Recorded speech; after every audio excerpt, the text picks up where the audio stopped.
Hi there, welcome to another video from Parker Adams Boat Sales. I'm Jonathan Parker, and today we're going to show you this. This is a 2008 build for a 2009 launch 4 Winds V258, and the V stands for Vista. So it's a 4 Winds Vista 258. We're here in Swanwick Marina in Hampshire, and it's a premier marina and a vast marina at that. I'm really pleased to be able to show you this boat today, and we're going to do a full features and walkthrough video on it now. But what I'd like to say first though is there's a lot of options with the American style sports boats. Now, this being a 26-foot boat, there's a lot of makes out there. There's Doral, Bayliner, Vaccum and such like.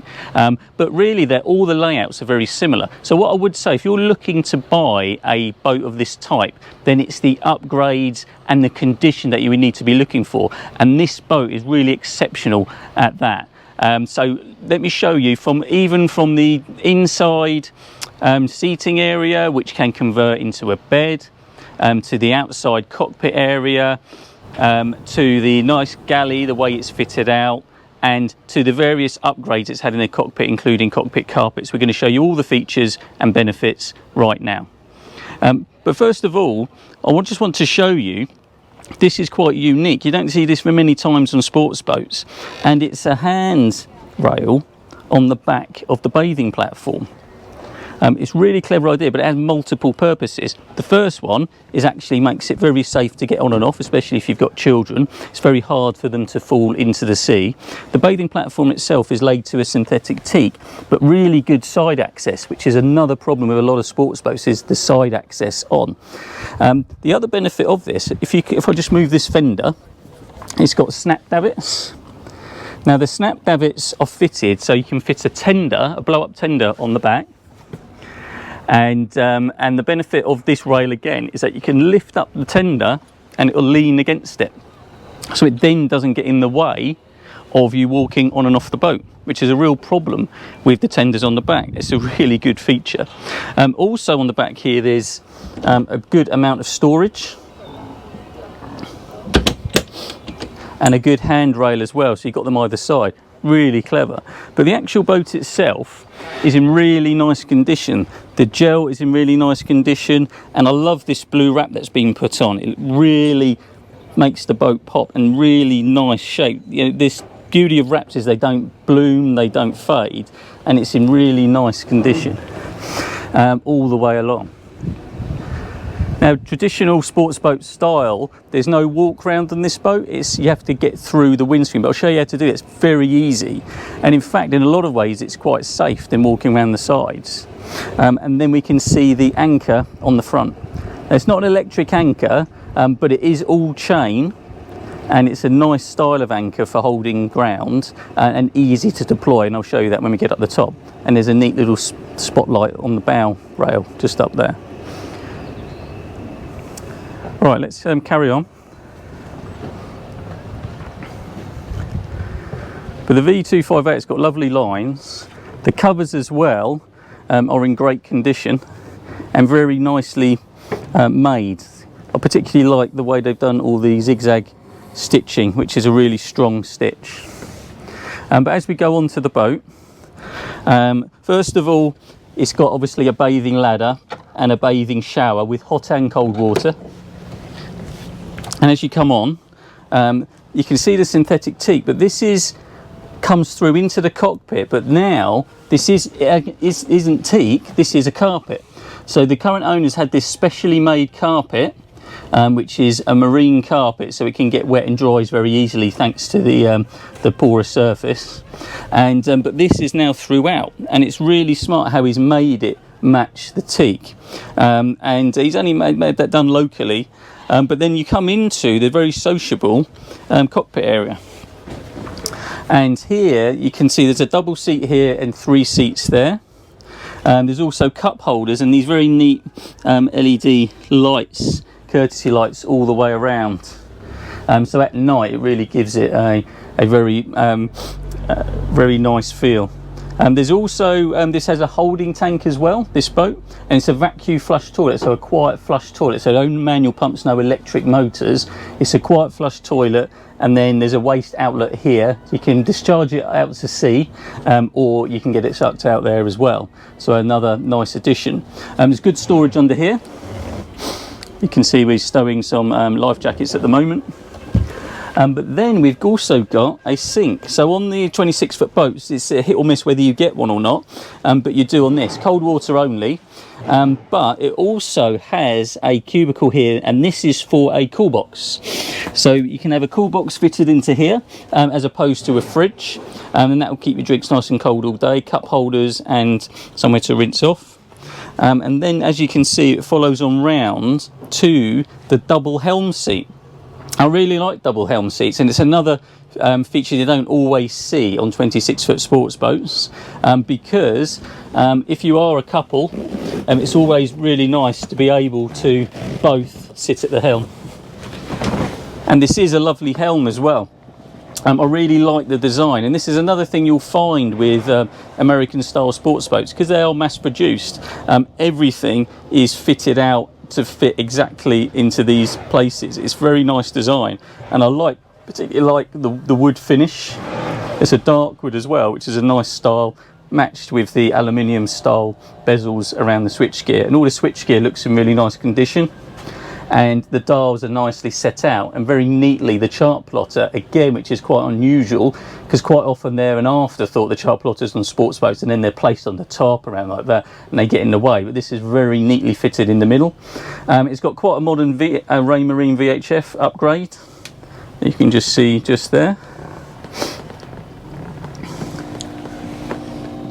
There we go. And the steering wheel is adjustable as well.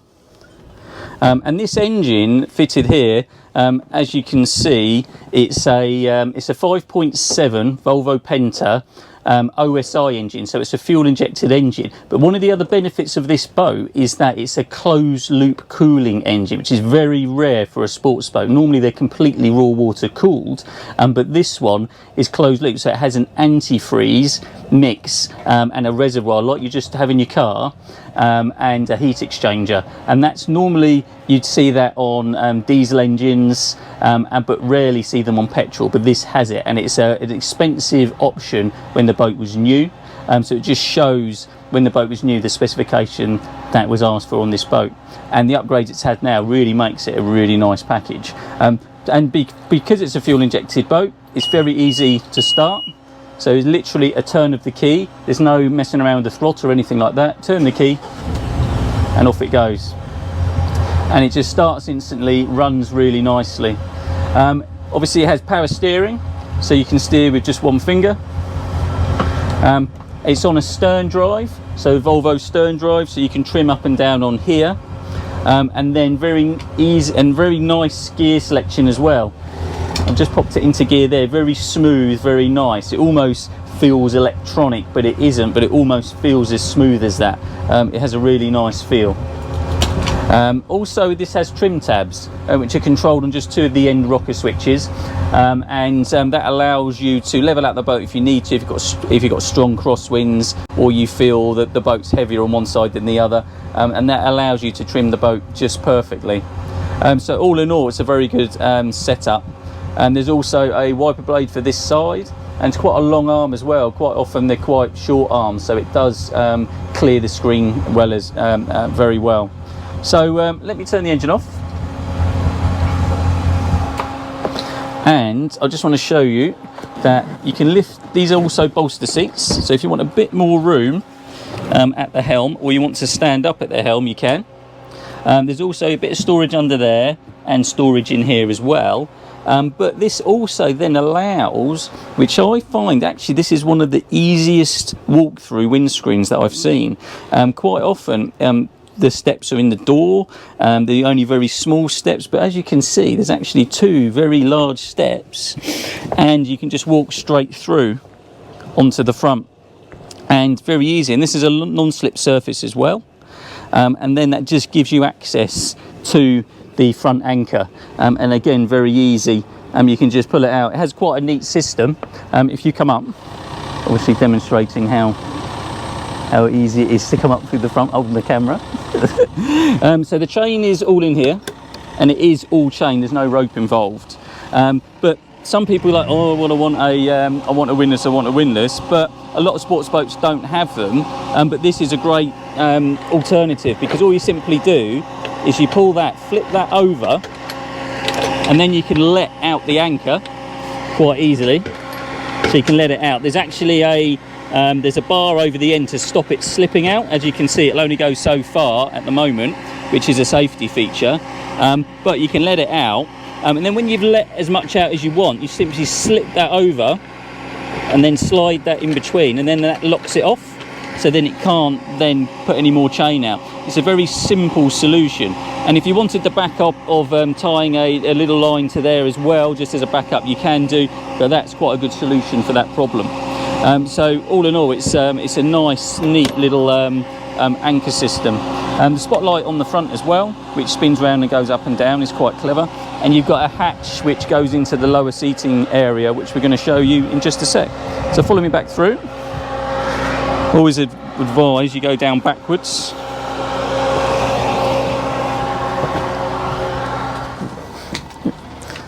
So just before we go down, I just want to show you how the door works. So in the closed position, it's like that, and you can lock it. But it's simple. So you get an option of just to slide it open, so you're getting a bit of air and light through. You can lock it off by just twisting that, and then you can't move it. And then simply the door opens, there's a small catch on the inside, you pull it.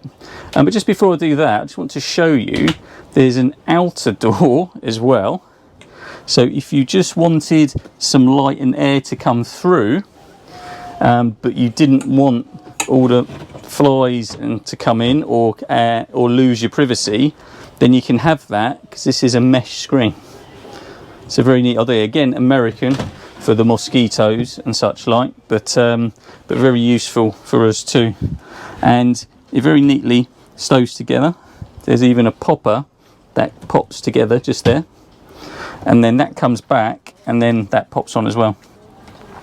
So it's a very neat solution to the door. So let me take my shoes off, and then we'll plop down inside the boat. So as you come down, you can see there's carpeted steps down to the floor, and then you've got the forward seating area with the tables. So you can have downstairs dining. It's great for the evening and for breakfast. You can have a coffee and your cereal down here. This also converts into a bed. As you can see, when the infill is in place, it is quite a large area to sleep on, and the current owners, they use this as the main bed. They just feel it's more comfortable, and they feel they don't really need this as a seating area down there because of the nice cockpit area. The cockpit area does have a table as well, which just can be moved up to that position. And when this is made up in bed, you can have the table up there as your dining area. So a very neat solution. But if you come on down, I just want to show you the galley. The galley on the Four Winds is actually really nicely laid out. I really like the worktop and the way it's all moulded into place, and the sink is hot and cold water. But there is quite a neat feature, is that you can cover it up to give yourself more worktop space, which is really nice. You can also move that out the way. And also though, there's actually a small storage area on the side. So this slides into place and is stored there, but then it acts as a splashback for when you're using the cooker. Now this is electric, but also it can use alcohol as well. It's an alcohol stove when you're not on shore power, but otherwise it's got an electric burner on there. So again, it's a very American thing. You see it on most of the American boats, but it's quite a neat solution, having the splashback there to protect the upholstery from when you're cooking. I really like that. Also like the cabinetry. It's nicely fitted out. There's a good bit of storage, so you've got plates and things in there, storage there, and then we've got this combi microwave convection and grill, which was new in 2021. Really nice addition, as well as we've got the proper Waco fridge down here, which again is immaculate condition. with freezer compartment as well. And it's quite a nice size freezer compartment again on a boat of this size. All your switches and everything are just up here. So you've got your 240 shore power, which is showing as on at the moment, and then we've got all our 240 options on here, from the microwave to the water heater to your outlets. The fridge will do both 12 or 240, and then the charger as well. So again, very neatly stowed away. And there's actually a bin in here, so that side's forward, and that's actually a bin, which is nice. And again, a nice solution to get that away. And then you've got shelving all the way around as well. And you've got the Skylight, which you can see, which is slightly covered up, mirror at the ends. But if you just come around here, it doesn't have one fitted, but there's actually, shoot all the way around here, that's it. There's actually a mount for a television. And there's also a booster, a plug, and an aerial point as well. So very easily a TV can be fitted. But the current owner uses coat hooks up here, and he normally hangs his coats and everything there. Obviously he doesn't need a television because he's too busy enjoying himself out at sea. Right, so let me just scoot past you, Rebecca. Thank you. And I'll just show you the heads. Not actually like the door, I like the stainless steel fittings and the wood finish. And there we go into the heads. It's quite a nice size as well. I know I always do this, but it's really important on a 26-foot boat that you've got a good head height. And actually I'm 6 foot, as you probably know by now, and there's probably another 2-3 inches above my head. So it's actually 6'2", 6'3", which is actually quite rare. And as you can see, it's a vacuum flush toilet. So these are very simple to use, and they're actually freshwater flush. So you touch the pedal and then it rinses, and then if you push it all the way, it then vacuums, and that's as loud as it gets. Nicely appointed sink, a bit of storage above and storage below as well. And the tap does pull out of the sink, and it is a shower as well, hence there's a shower curtain. And there's also, I believe this will be a 240 electric point as well for shavers and such like. So all in all, a very nicely appointed, laid out and functional toilet room for a 26-foot boat. The stereo is neatly fitted here, and it's got a remote controller up by the helm as well. And as you can see, they can plug their iPhone into it. Also is a CD player and radio as well. But again, a nice setup for there. And then we've got down into the second sleeping area, which is the aft cabin. The infill cushion for the table's just in it at the moment, but as you can see, I can lay down in here. It's got a couple of lights. So it's got a couple of lights down here, a window as well, so you can get some ventilation. Storage cupboard just in front of me, and then this is actually a small wardrobe in here with hanging space, just in this one here, which is actually pretty neat. All the mattresses and things are in nice condition, and so this will either be used as a second sleeping area or a storage area as well. But either way, it's a nice addition to have. Right, so let's pop back up to the cockpit. Okay, so that is a walkthrough tour of the Four Winds V258. I hope you appreciate now the layout and the benefits this boat has to offer over other boats. I really think it's a really nice condition for its age, or for any age as a matter of fact, and anyone would be pleased and proud to purchase this boat. A really smart version of the Four Winds V258 and any American style boat. So I hope you enjoyed this one. Subscribe to our channel, come and see us on Facebook, and come and see our website parker-adams.co.uk, and subscribe to our YouTube channel to see all the other videos and drone videos we have to offer. So bye for now. Thank you.